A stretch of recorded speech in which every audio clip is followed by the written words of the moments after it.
Hello everybody, my name's Justin. You all know me on YouTube as MistrMopar, and today I'm going to be showing you how to change the factory intake. Take that out and install a cold air intake on. This is my girlfriend's Chevrolet Trailblazer. It's a 2004 LT. It's got the 4.2 Vortec L6. This is your factory intake. This is the box. Your filter sits inside. That's your tube connecting it to the intake itself.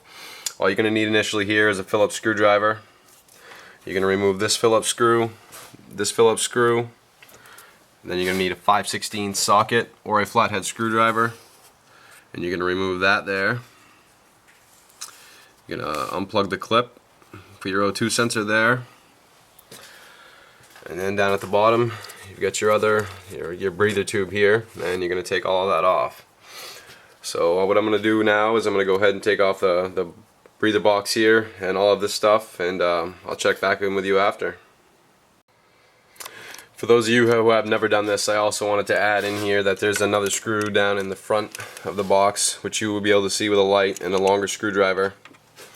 This is where the box sat. There was the 1, 2, and there's 3 down here. I had already removed that one previously because I cleaned the filter that I have on it, but I've got my cover off here. Now I'm going to go ahead and pull the filter off it. Now a lot of people, this is basically your reservoir for your windshield wash, so your cold air intake is going to sit right on top of this. But I've got all that off. Now I'm going to go ahead. I'm going to go ahead, but unplug the O2 sensor.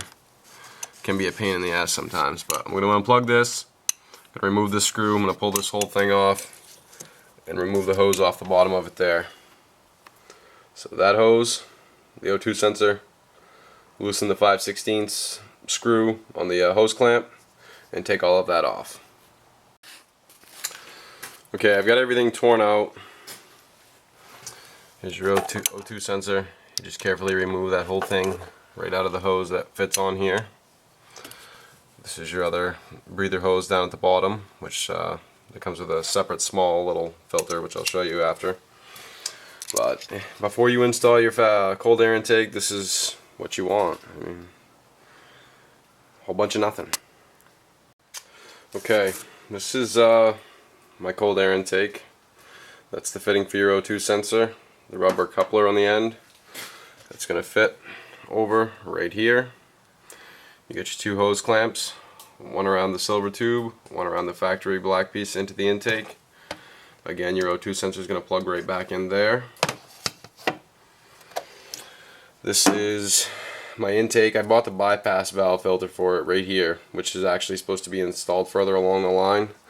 But I bought a little fan to fit in the middle here, which is going to basically, it's supposedly supposed to add up to 5 pounds of boost. You can see it in there.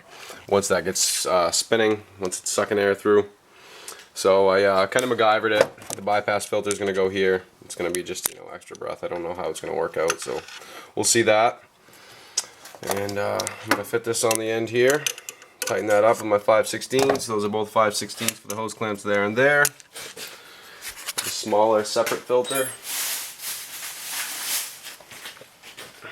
right here, which is going to go on your tube underneath here with its own hose clamp, and you're going to hook that all up, and you're done. So I'm going to get this all hooked up, and I'll show you what it's like when I'm done. Okay, I've got this all installed here. This on the intake itself, factory intake box, hose clamp on both sides. O2 sensor plugged in with a rubber grommet thing goes around it. Now this is where I've kind of MacGyvered this. This is the factory, no, not the factory, this is the aftermarket air filter that came with the intake kit.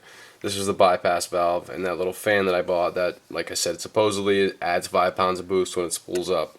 Whether it does or it doesn't, I don't know. We'll find out. Now I was missing a rubber coupler like this piece here, this blue one, so I actually cut one off my factory tube, and I kind of just MacGyvered that in there. That's just temporary till I get to the store to buy another one. This I also MacGyvered myself. It's just a metal bracket. I drilled a small hole in here, put a bolt through, hooked it right onto my hose clamp, just to keep that solid so it doesn't bounce around. And there you go. I mean, it's pretty basic, pretty simple. I'm going to take it down the road and try her out. Thanks for watching. I hope this helps somebody out.